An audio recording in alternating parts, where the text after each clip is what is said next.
What's up, friends? It's Jason. With this week's Rheeport, it is the week of March 5th. That's what it is. Earlier this week, I did a post GDC thoughts with a couple of stuff that came out of that conference. This week started off pretty slow with news, but then it kind of built up, especially being a fan of the PSVR.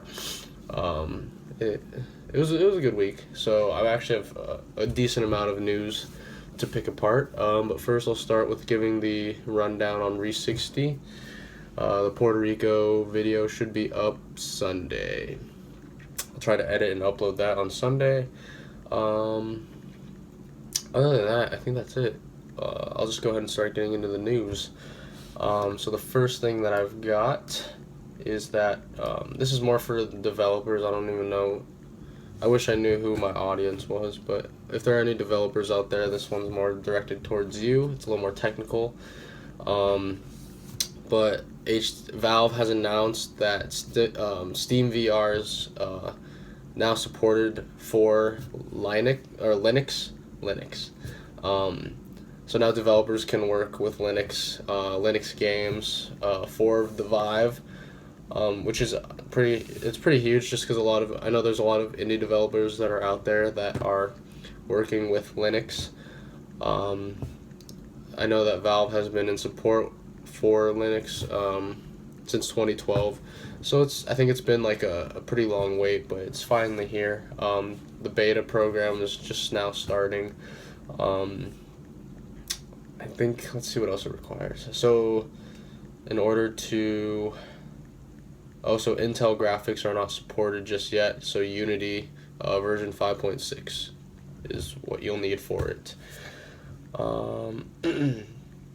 Now this is a very niche market with Linux developers, but I think they want to sort of bring that creative, because there's a lot of high quality games that come out of these developers. So I think they're trying to reach out to them, trying to build a little bit more support for them. And yeah, I think it should be very exciting. It's very exciting for developers, especially smaller developers in that niche market. I should not have escaped. All right, next. This one was interesting. It's not really new. It's news, but it's more of a topic that I wanted to discuss on the show. So it's experiential poems. It's just talking about exploring emotions, and different embodiments that you can experience in VR. So they're talking about an indie VR artist. His name is Isaac Cohen. He created the experiential poem, and you hear that VR is a gateway into empathy. There have been a lot of experiences and content where you're literally walking in someone's shoes, whether it's understanding a person of a certain race and just kind of seeing how they live life and what they go through, and it's something that it's talked about, but it's just in a very small little light that I definitely think should be brought out. It's just this power to literally put you in someone's shoes, and I think it could be powerful. People are just a little closed-minded for it, but those who are open, especially, let's say you're in history class and you want to learn more about I'm not cutting that out because I only do one shot, but let's say you're learning about Vietnam War and you want to know what it's like being a soldier there. People could create an experience to replicate it.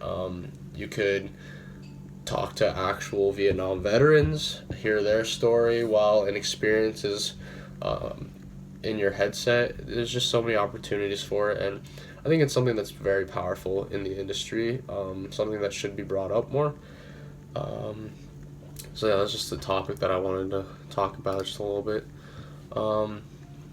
This next piece of news was three pieces of news, but they're all in sync with each other just because it's pretty much the same thing, just on different platforms. But Facebook, CNN, and Vimeo have all announced that their platforms are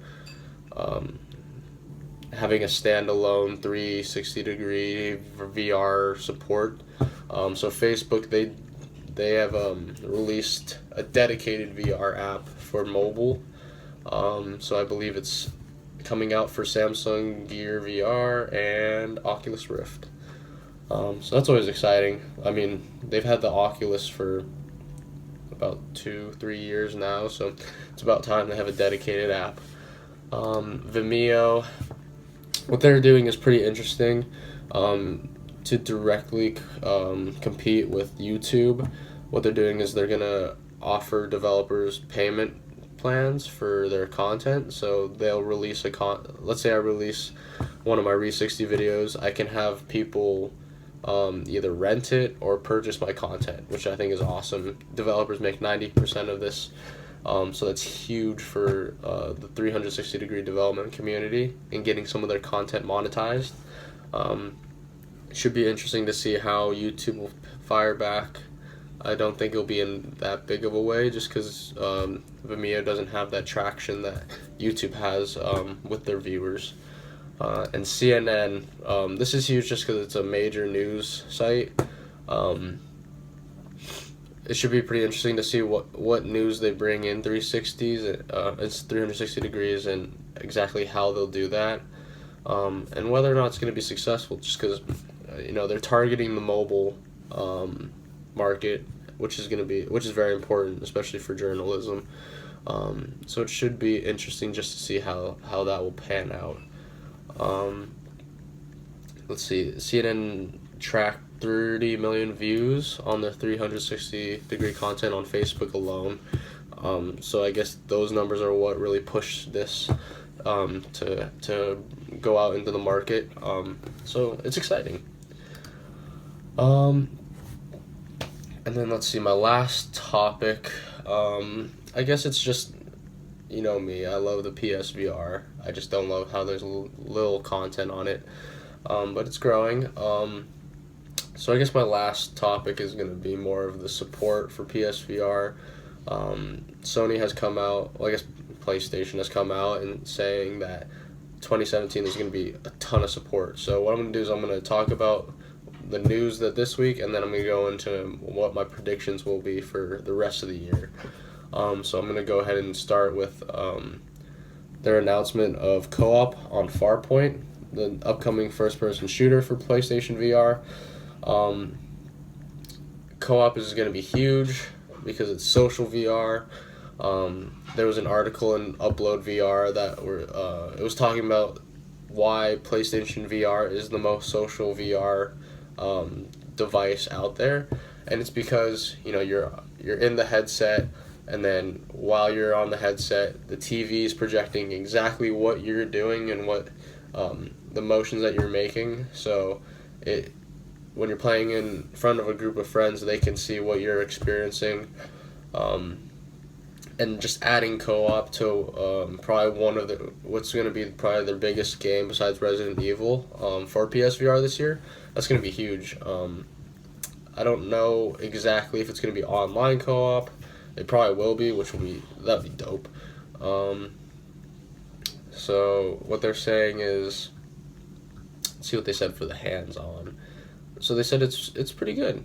The graphics look good. It's about a 5-hour campaign, which is about mid-tier with the length of many experiences. Batman Arkham VR was 2 hours. Resident Evil's 7-8 hours. I guess it could be longer with the PlayStation VR. So I'm looking forward to Farpoint. Definitely gonna pick that game up. Looks awesome. And then the last piece of news for the PSVR is the update that came out, or it's coming out. 4.5, which adds 3D Blu-ray support for PlayStation VR and an improved cinematic mode. Let's start with the cinematic mode.